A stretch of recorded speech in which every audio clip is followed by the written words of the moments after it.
This video will teach you how to pay your own college or school fees. In the 11th grade, back in 2022, I was running a bunch of fitness theme pages.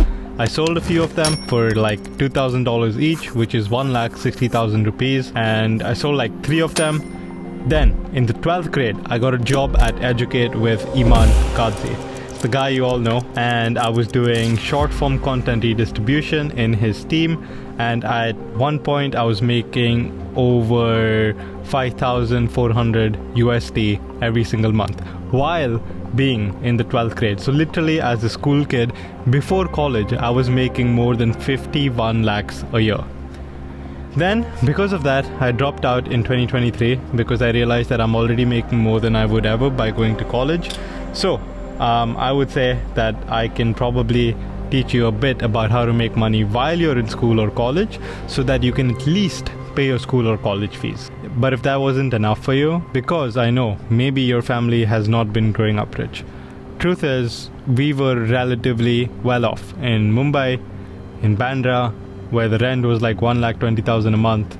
But unfortunately, my family went broke while I was in the 11th grade, which is why you can see that in the 11th grade I started pulling up. Why we went broke, if you want some info on that, is because we went through a massive financial fraud. So there was no option but for me to pull up. Like, dude, I had to make money or we would be homeless in like 6 months. Pretty severe, right? Today, I turned 20 years old this August of 2024, and my company makes well over 1 lakh rupees every single day. What we essentially do is we're a remote agency. We help venture capital funds start and scale podcasts from pre-production to distribution. My promise is if you're someone who's watching this video but you don't have enough money to pay for your school or college, don't want to be a burden to your parents, want to feel proud and take responsibility of your life, and you're willing to be a man of your own word, so whatever you plan, whatever you write down, you execute on it, I guarantee you, bro, you will be able to pay for yourself. If you don't believe me, meet Khushal. I'm Khushal. I'm 18 years old and I'm studying designing in Pune.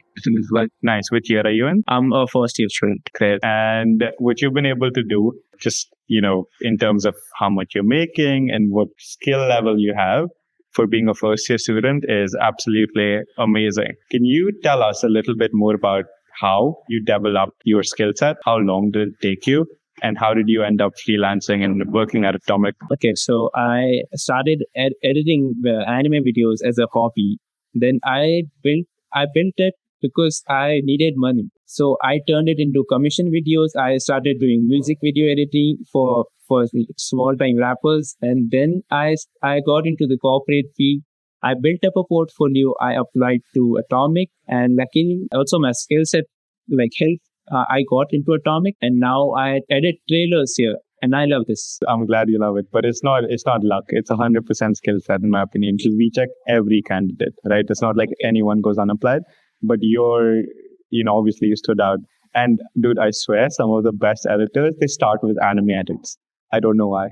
Now, if you're convinced by meeting Khushal, here's exactly what we're going to be covering in this video. First off, we will start with ourselves.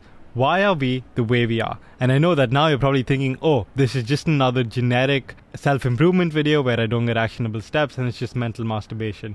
No, this is required. You need to learn to objectively look at yourself and blame yourself for certain actions. Now, 9th grade, why was I a fat kid who still didn't realize what he was doing and was eating chocolate? It was because I had the wrong type of people around me. I had a lot of friends from the outside, but they were only friends maybe because we were not really. First of all, we were young, so it's fine, dude. It's in the 8th, 9th grade. It's fine. We're meant to be kids, but it's not good when it has long-term side effects.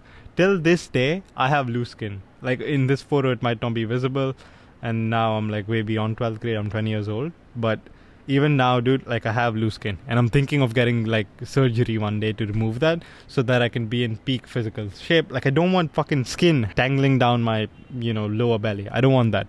But it's happened because of I would say 15, 16 years of unhealthy eating. So you need to look at yourself and identify the bad habits that are holding you from becoming better and better. And you can't make the money you want to make if you don't believe in yourself, if you don't look at yourself in the mirror and respect yourself in a way, right? Because, dude, there might be body positivity in this world, and the world is moving to more of the Western side where, it's okay to do all this. But if you're out of shape, get in shape. If you're a guy who is not overweight or underweight, simply, if you're a girl, if you breathe, choose a physical activity and get your body in shape. Because if you don't follow this piece of advice, I don't know if I can help you. This video simply might not be for you, because it's that important, or it's been that instrumental for me to change and become what I am today. 2, you need to track how you spend your time. So enough with the body. Number 2 is more about what you're doing on a day-to-day that can either make you money or simply waste your time. Tracking time. Use aura.pm. This is a software that I've implemented across Atomik Growth, which is my agency. And we've been tracking everything we're doing. So work related, we track where exactly we're spending time. If it's on a team call, what is the team call about? If we're doing a certain project, like let's say we're doing guest research for a podcast, we track that and we track which client it is for. What you can do, since you're probably not working at this point, you're in college, even when you're in college, track time for the different college tasks you're doing and see the ROI on it. So let's say that you have 100% of your grades. If you're spending maybe 60% of your time on an activity that only determines 10% of your grade, you need to evaluate and be like, is that really time well spent? The rest of your life should also be tracked, whether that's working out, whether that's learning a different language. Track exactly how you're spending time, as well as gaming. Maybe you shower for 2 hours. I used to shower for 2 hours. I still shower for really long because I like hot water. So track all of that. You need to objectively see what you're spending time on and be honest about it. Get your friends on it so there's more accountability. And in Aura, you can literally see how everyone is spending time, so that if you see your friend, he's spending way too much time gaming, you can call him and be like, what the fuck are you doing, bro? Like, no friends? Because I've been that dude. Like, I didn't have many friends in school. If you're watching this video so far already, you're going to find people like you in the comment section. Environment is everything. You need to break bad habits. Now, this is a very... 1 second. I'm getting some tea. Sir. Thank you, chef. You want to just put it? Yeah. You will see a gorilla man behind me. He's the one who served me my tea. The fantastic French chef. As I was saying, environment is everything. Don't drink alcohol. Drink tea. Moroccan tea. So, what happens is, once you're able to identify your bad habits using Aura, what you're going to do is break them, because half the problem is actually identifying it. Now that you've identified that maybe you're spending 6 hours gaming, how can you bring it down to 1? That is when you have to change your environment. One of the most foundational things in my life has been constantly changing environments to support the growth of habits that I want to build. An example is that I had my friend from Kolkata and Chandigarh move inside one apartment with me in Pune, and during those 3 months, I was able to double my agency. Why do you think that happened? It's because when there are 3 guys working on their own businesses under one roof, you get shit done. Like, dude, if I saw my friend scrolling on Instagram and, we woke up and if he got on his fucking phone, I would slap the shit out of him. You need these type of friends around you to keep you accountable. You're gaming for 2 hours, what the fuck is wrong with you? You need that type of mentality. Now, contrary to a lot of advice, you can only focus on 2 things at a time. You need to build consistency and flow. So for example, if you're focusing on college and focusing on your freelance or agency business, you can do that. Or if you're focusing on college and fitness, you can do that. Like, okay, you're doing college and you're spending 2 hours at the gym. Rest of your time probably goes into cooking, showering, doing homework. It's manageable. College and money, manageable. When you try to do college, money and fitness, you'll do nothing. But you can also do money and fitness and totally neglect college, which is the route you can go down upon. I won't tell you to do that or not to do that, because I don't want to be held accountable for you to either mess your life up. But if you win from it, awesome. I will take some credit gladly. If you are doing BBA or an MBA, I would be more inclined to do money and fitness. Whereas if you're, on your way to becoming a doctor, I would err on the side of college a little more. Next, you need to choose the right skill. What does this mean? If you're working on a business for 20 years and the other guy is also working on a business for 20 years, equal hard work, equal talent, but one person is doing an agency model and one person is doing an info product or SaaS, it's more likely that the person who's doing the SaaS or info product is going to be making more money. That is simply because of leverage. Now, I have my favorite author, podcaster, philosopher, Naval Ravikant, and which games you play is more important than how well you play them. Become the best in the world at what you do. Keep redefining what you do until this is true. Look at this graphic for a second and let it sink in. I'm going to drink some tea. Now, you've probably not understood this well enough, so I will explain it a bit more. In the agency or freelance game, you can have 1,000 offerings, and your offer is always going to be commoditized. Who is selling YouTube thumbnails? A lot of people. But who is selling YouTube thumbnails specifically for the venture capital niche in a way that you provide variations and A/B test them? Very few people. The more you niche down, the more you redefine what you do until you're the damn best at it in the entire world, that's how you can be less commoditized and more high value to the people you're offering it to. Concrete skills you need to learn. And by the way, later on, we have business ideas. Concrete fucking business ideas to make you a shit ton of money. But before that, these skills need to be applied to all the business ideas. So let's cover the ground. Let's cover the basics first, and then we'll go to the business ideas. Number one, learn to sell. Real world practice. You need to jump into the fire. Dude, because of the fact that I was a fat kid, right? If you look at how I was fat, not confident. I wouldn't say I was bullied in school though. I was more of the bully myself. But, a lot of people used to make fun of me for how fat I was. Because of that, I was naturally introverted. Though I believe that being introverted or extroverted is a fucking myth. And there's nothing like that. You're just, as a man, you've got to be extroverted. You've got to build a personality and you've got to be okay to walk into a room and speak to anyone, and you should be able to switch on your extroverted mode even if you're an introvert. So I was the biggest introvert and I did not have the confidence or the innate. I just didn't think I'm the type of person who can be a salesman, especially because I didn't think I could talk to foreign clients. I just didn't think I have it in me. I felt like an imposter every time I was on a sales call. And guess what made that better? Doing it again, and again, and again, and again.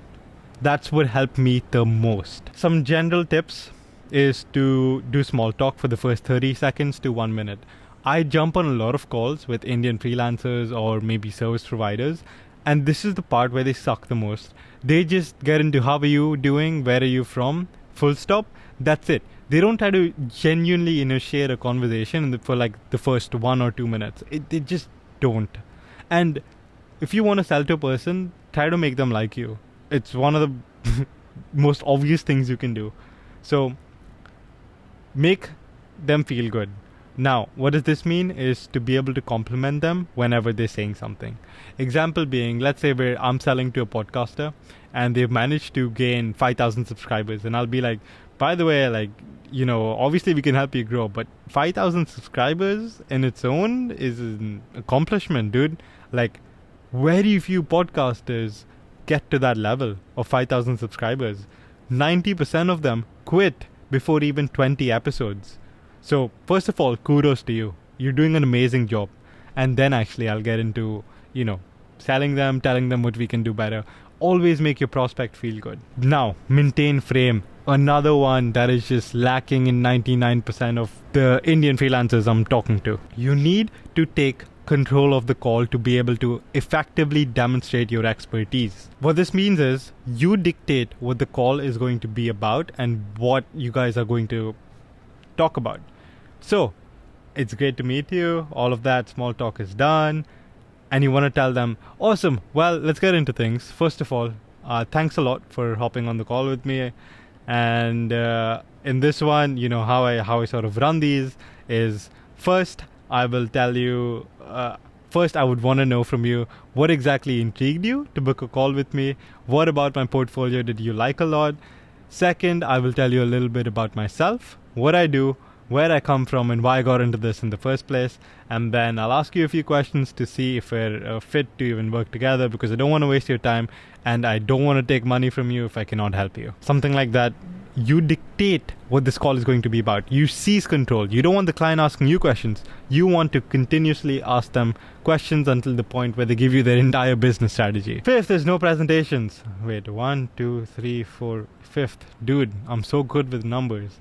Fifth is no presentations. A lot of people will tell you, okay, if you're new to sales, just make a deck and start reading from that, because, if you don't know what you're doing, just create a deck so you're well prepared. But no, in sales, people buy from people. They do not buy from a pitch deck. The pitch deck or whatever portfolio you have, send them to them via email before or after, preferably after. Do not present. They want to buy into you as a human. 6, read Gap Selling and 100 Million Leads. I've read the second book. I have not read the first book, but a friend told me to really tell you guys to read the book. I learned sales just through doing it, dude. I did not really, watch many tutorials or anything. Last is speed. When you're closing a deal after the sales call, speed. Businessmen love speed. You want to be replying embarrassingly quickly. You see an email? Oh, he replied really quickly. Type. Send it in 2 minutes. You're free. You're a college kid. You have nothing to do. Next, improve your accent. Right now I'm speaking with a heavier Indian accent. I can obviously switch it up and speak in a more American, or I don't even know what the fuck my accent is, but right now it's slightly more Indian. I'm using the Indian, like the connotations a little more emphasis, but you should be able to switch your accent at your own whim. Consciously speak in English as your first language. Immerse yourself. So if you have other friends who are maybe on self-improvement with you, or whoever you're using Aura with to track your time, also try to speak in English as much as possible. Tea break. Dude, this is good. Second, choose an accent you like. So generally I would recommend learning a neutral accent. That is something that everyone around the world should be able to understand. So choose a YouTuber or whoever you watch. Choose the voice or accent you like. Watch them say particular words or a sentence and say it out aloud. You might even want to do this with me, because even though I have an Indian accent, I would say it's still pretty understandable and recognizable over many groups. So, and mine should be a lot easier for you to copy because I'm native Indian. So, whatever I'm saying, listen to it and then talk it out loud, how I talk it, and just practice your accent, do it consciously. And then here are 3 tools which I have researched, which you can try to speak to more native English speakers and even just, practice your accent more. Next point is, if I create a SaaS, would you be interested? If I create a SaaS that literally gives you feedback, you speak about it, so you speak your sentence and it guides you to a more neutral tone, like literally like a AI coach. Would you be interested in a accent neutralization SaaS? Let me know. I might build it if there's enough comments or demand. You guys are the boss. Next is become tech literate. This is the third skill before we move on to business ideas. You need to learn tools fast. You need to be spending a lot of time on your laptop. Luckily for me, I grew up in the days of Minecraft. I was playing around with Java mods, tinkering things, changing up the mod packs and weird stuff like that, which helped me learn all my tools faster. Learn Notion, Google Docs, Google Sheets, all the formulas in Google Sheets, Zapier so you can make some basic automations using these tools. GPT-01 is such a life changer. You need to be using it in your daily life. And if you're in school, college, I doubt that you don't use this already. Use Perplexity for any research. Figma, Canva, familiarize yourself with any design. You need to be able to be a master of these tools, and this should be like a second language to you. Just in the back of your mind, using it on a laptop should be as simple and smooth as possible. And when there's a new tool in the market, you need to adapt quickly. Second is iterate and build things. Here's a task for you. can you build a workflow for me that takes any inbound email, so anyone that emails you in your Gmail, and sends them through the OpenAI API to then have a response draft ready for you in the email thread to review and send. Someone emails you, you use AI to generate draft, and then all you have to do is open the email whenever it arrives, and there's already a draft ready, and you only look at it and you send it. Can you do that for me? Business ideas, the one you guys have all been waiting for. Here's a slick photo of me. This is in Kuala Lumpur. And you know why I can do this? Because of my business. Don't you want to do that too? Take photos all across the world? I'm talking to you from Argentina, by the way. Number 1, infrastructure for brick and mortar stores. Boomers with money. This is one of the best ideas you're going to get. I listened to it on some podcast. I think it was the My First Million podcast. But essentially, there are so many boomers that have brick and mortar stores. Brick and mortar means like these physical stores. So, you walk into a jockey store, it's technically brick and mortar. I don't know if they have an online section, but I think that's still brick and mortar. You get the point. Physical store in the US. That's why boomers with money.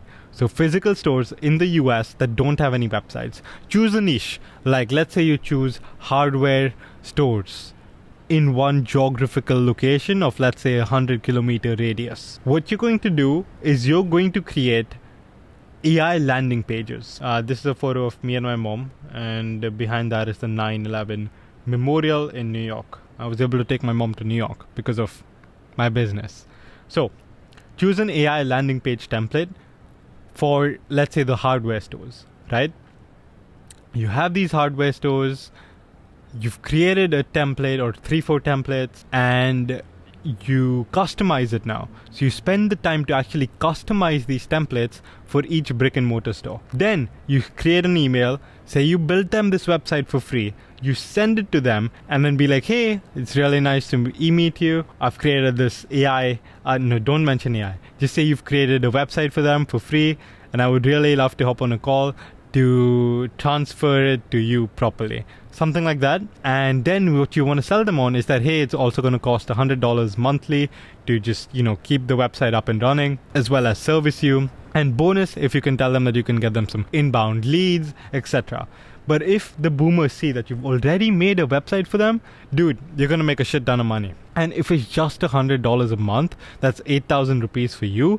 Get 5 of these and you're already making 40,000 rupees a month. As a student in school, just being able to do this and learning skills is huge. Number 2, building agentic systems.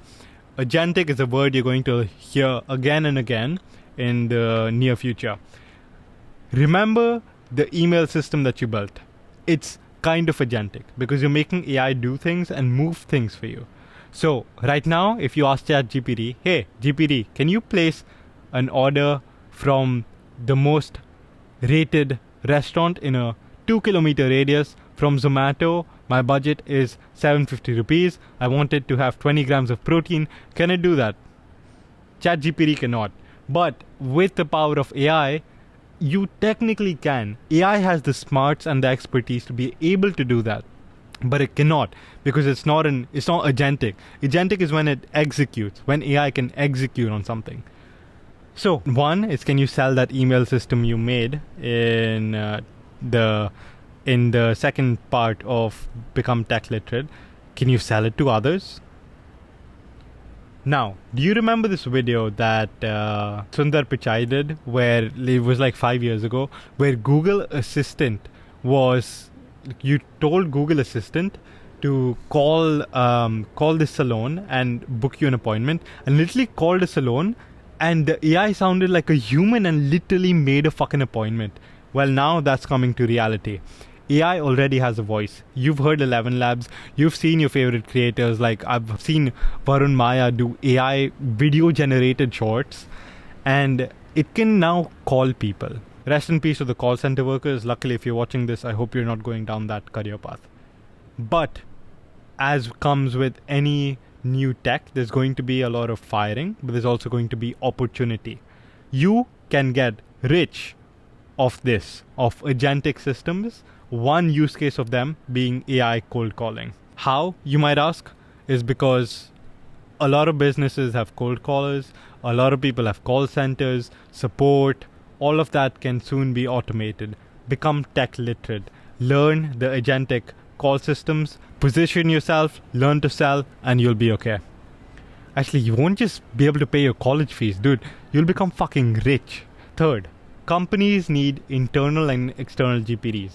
So we've all seen like how we can make custom GPDs to serve certain purposes. We give them more defined knowledge base, like according to what we want. We pre-prompt them and give them guidelines, and that becomes an external GPD. Companies also need this internally.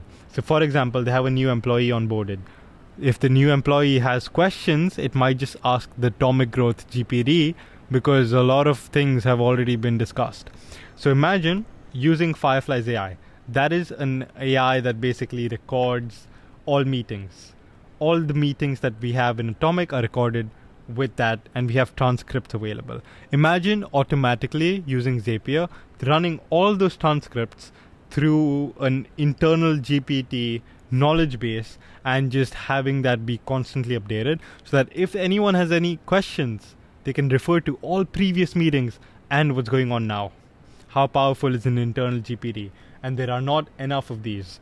There are not enough AI agencies or AI services in the market. This is the new short form content back in 2022. This AI is now. And dude, I don't even run an AI agency, nor am I selling you an AI agency course or service, but I can tell you that this is insanely fucking valuable. Next up, AI content creation. 99% of creators, look at me here by the way, same background, it's just a little darker, different t-shirt, same watch.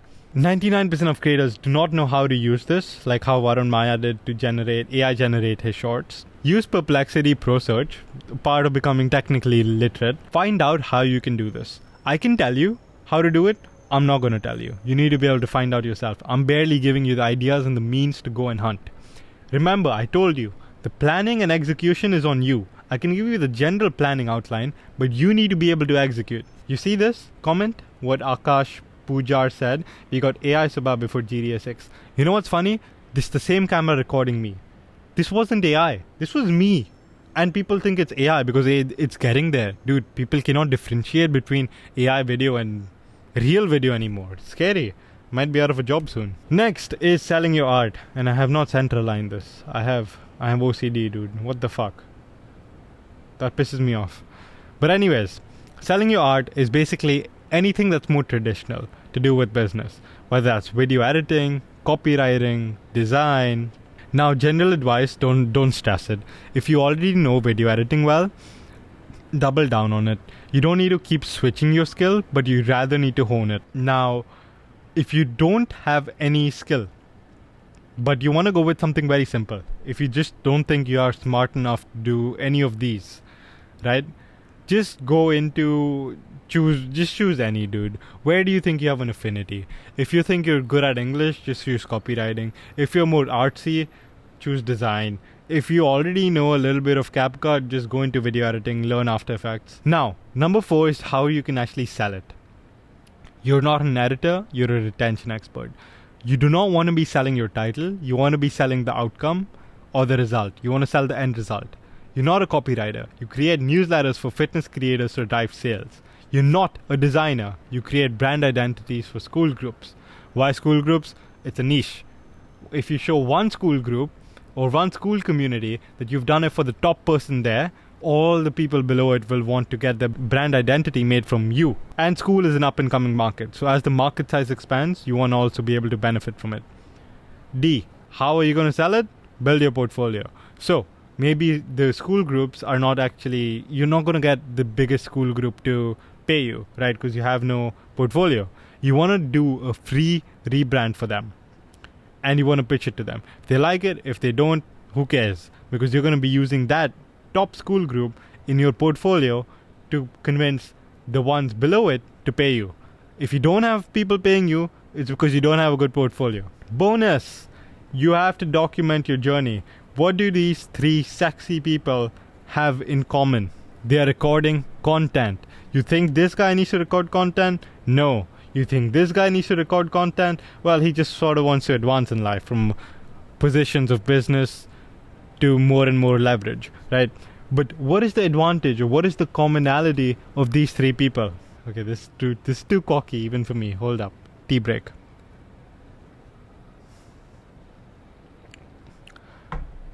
These three people are documenting their journey to build leverage, to have more distribution no matter what they're doing in life. If you can couple content creation as a skill with anything else that you're doing, right, you'll just be gaining a lot more leverage than if you were not creating content. Water break. If I was not running the agency that I do now, what the hell will I make content about? Why on earth would you listen to me? You wouldn't. But if I was only doing my agency and no content, then I don't know what the next path forward would be for me. Sure, I'm going to grow my agency and probably sell it for millions next year. I don't know what I would do next. But now that I'm making content, I have you guys. I sort of know what I want to do next. Or I have a general idea. I just feel like I have options when I make content. I can write a book. I can continue making YouTube videos. Anything you do can be compounded, and obviously you can use content to get more clients, and you can put fuel on the fire you started in a good way. Now, skill stacking. This is a very important concept you need to learn. So there's a lawyer. There was a podcast on Y Combinator's channel. It was about the lawyer who created Leia. He, by profession, is a lawyer. He started using GPT. He didn't think it was good enough and especially applicable to the law industry. So because of his knowledge in law, because of the fact that he's already a lawyer and he had some technical expertise, and law, combined that to make an AI company called Leia that is specific for lawyers and does a much more specific job or niche job than ChatGPT, tailored to lawyers, which is probably valued in the hundreds of millions if it isn't a unicorn already. 2. Script writing plus video editing. It's a great combination to have. If you're selling video editing, then you're a video editor. If you're selling script writing, you're a copywriter. If you're selling a mix of both, you're a, content strategist, or you're a personal brander. Brander is not a word, but I think personal branding is basically script writing, video editing. Once you cover more of an umbrella, you can charge more prices, and you are skill stacking equal to more price, more money. Okay, if you're good at two things, you can niche it down more and just make more money. It just works that way. Me, agency plus content creation, way more leverage than being either one. Be a man of many talents, but also be hella specialized. You've made it this far. You have 1,000 business ideas by now. But you know what? Oh, by the way, this is a video of me. I was doing archery in Japan. You know why I could? Okay, I'm not going to say it again. Persistence and grit. You need to stick at one thing for long enough to make it work. I had 1,000 opportunities thrown at me when I was doing Atomik. I still do. I feel like I should do this. I should do that. Oh, I couldn't start a school community yesterday. No. One thing at a time. Focus, and when you know it's the right time to do something else, that's when you do it. But it's likely it's not the right time. If you're working on one business model, you stick to it until it gives you results. Because if you can't get results with one business model, you can't get results with another. It's a you problem. It's not the business model problem, because the truth is you can make money with any business model. Now, I want to make you understand, with persistence and grit, the concept of the third door. I have not read this book, but I really like what the author says around this concept. Imagine you're entering a nightclub. The first door is going to be the main entrance where 99% wait in a long line. This is the conventional path to success. Think of college, right? We all apply to this, whatever universities. Some get accepted, some don't. It is the long ass line. Then you're going to do placements. You're going to try and get a job. The second door is for VIPs, celebrities, billionaires. I mean, if Ambani makes a call, Anant can go into Harvard, right? I'm guessing. It's probably a net positive for Harvard if they get, some fucking billionaire or celebrity. Second door is for the privileged. You're watching this, you're probably not there. Third door, it's the hidden door that nobody knows exists. What if you seduce the woman like, I don't know if you watched Suits, right? But how Lewis seduced Sheila and I don't know, did something. So what if you seduce the woman who's the recruiter at Harvard so that your son can get into Harvard? Just saying, it's crazy idea. Who knows? But basically, to get into the nightclub, you can go from the kitchen, or you can apply for a job interview, get hired, and now you can always go into the nightclub, can't you? See? You need everything in life has a third door. Some of the things I've done using this concept of the third door is fucking crazy. I've done some crazy shit using this concept, dude. I can't even say it on camera, literally. But the third door is so damn real. How badly do you want it? You can get it. If there's a will, there's a way. Now jobs, freelance. Job, pro, perceived stability. Build a good alumni network. And by the way, dude, there's nothing wrong with working a job. You do not have to freelance or have to business, because if you're a college student, you just get a high paying job in a high growth startup, you're set. You can pay your college fees and more. So, jobs, pros, perceived stability. Build an alumni network. Perceived stability is because of the fact that, dude, most jobs are not as secure as they truly are. So it's perceived. Second, you can build an alumni network. One of the most important things when you start your own company is that you will have co-workers you've worked with. You know who the best talent is and you can convince them to come and work for you. Third, experience under your belt. A job will give you more check marks. You're like, yeah, oh, he worked at Apple for 5 years. Okay, he's going to be a good founder.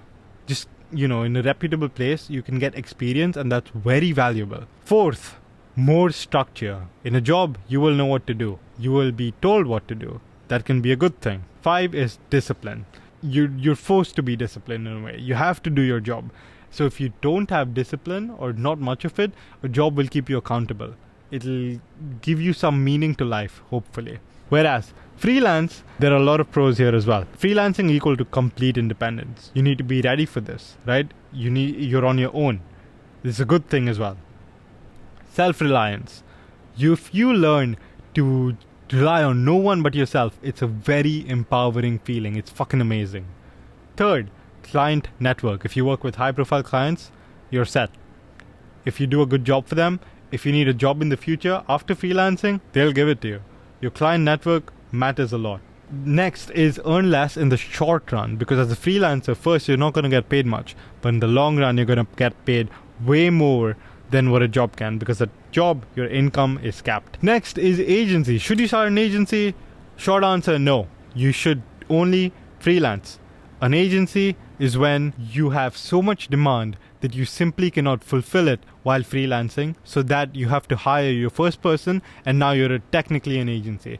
That is the only way, or the only correct way to start an agency. If you comment asking me, hi Subha, why can't I just use contractor arbitrage and hire someone to do something that I don't even know? Repeat that. You're going to hire someone to do something you don't even know? I have nothing to tell you. Relevant outreach. If you want to get a job in marketing, who do you reach out to? You don't reach out to the CEO. You reach out to the CMO. Always learn who the right person is to reach out to. I don't understand, for Atomik Growth, whenever someone wants a job, why do they email me? I've got a team of 20 people. Dude, email the right person first of all. It's stupid. Find and study businesses. So, example here would be, I'm going to open this on my laptop. The resources to find Indian startups. How are you going to study businesses? Here are the funded startups in Bangalore. Here are the funded startups in India. You go down, right? You find all of these companies. You see their funding amount and their funding type. You want to go for a seed or Series A company. Pre-seed to Series A. And bigger than Series A, they're just too big, right? It's not exactly a high growth startup. It might be, but you want to get in early. Anything with AI is good. So this company, Pulse, AI Healthcare. They raised in November 2024, so they still have plenty of cash. Let's open this up. What are they doing? Empower your product teams with agentic AI. I fucking told you, dude. Agentic. This word, you're going to be seeing it everywhere, and VCs are horny for it. They want to fund agentic AI companies. Go down, and you will see team. Amazing. He's the CEO. CTO and CPO all are from IIT. Now, depending on where you see yourself fitting in, if you're studying computer science and want to get a job in the technical, I would just reach out to the CTO. Let's see his LinkedIn. Boom, I now know his full name. I can go and get his email, or I can go to his alumni network, see he studied at IIT Hyderabad, see how old he is, see which batch he was in, ask about him to his friends, and now that's the third door, right? There's always third doors. Or maybe you know someone at Confluent who might know him. This is the way you got to think, especially when you're doing, when you're applying methods that are out of the box. Study Pulse, study what they do, and there's so many startups, dude, that you can pitch to. You need to study them, and when you reach out, do not reach out with a generic message. Actually put in effort and time into each person you reach out to. You're better off hyper-targeting than going mass and generic. Speaking on camera, why have you listened to me so far, like fucking 48 minutes into the video? Because of the fact that I can speak well on camera, and you're listening to me. Talented candidates for jobs get overlooked because they're just another CV, or they're not good on camera. Because oftentimes newer companies, and this you'll see this trend rising, is that newer companies ask for Loom videos instead of CVs. And if you're not good at presenting yourself on camera, that shows that you're not confident. You might not be a culture fit, and simply it's a skill you need to develop over the coming years. And it's a huge advantage if you're good at speaking on camera, because you can send the guy who we just saw on LinkedIn a Loom video, and if he sees your face and remembers your personality and speak well on camera, huge plus over a generic CV, dude. Nobody's going to remember your CV. Practice, again, as any other skill, practice makes perfect, especially when it comes to camera. That's it. I hope the business ideas gave you some ideas to get ahead, some skills you need to learn, and a plan that now you need to make and execute on. Join my WhatsApp chat for more actionable advice around freelance agency content. I post a lot about the behind the scenes of what I'm doing, how exactly I'm making money, and more unfiltered lessons. Join my WhatsApp group for the Indian Institute of Remote Work, which I plan on launching early in 2025.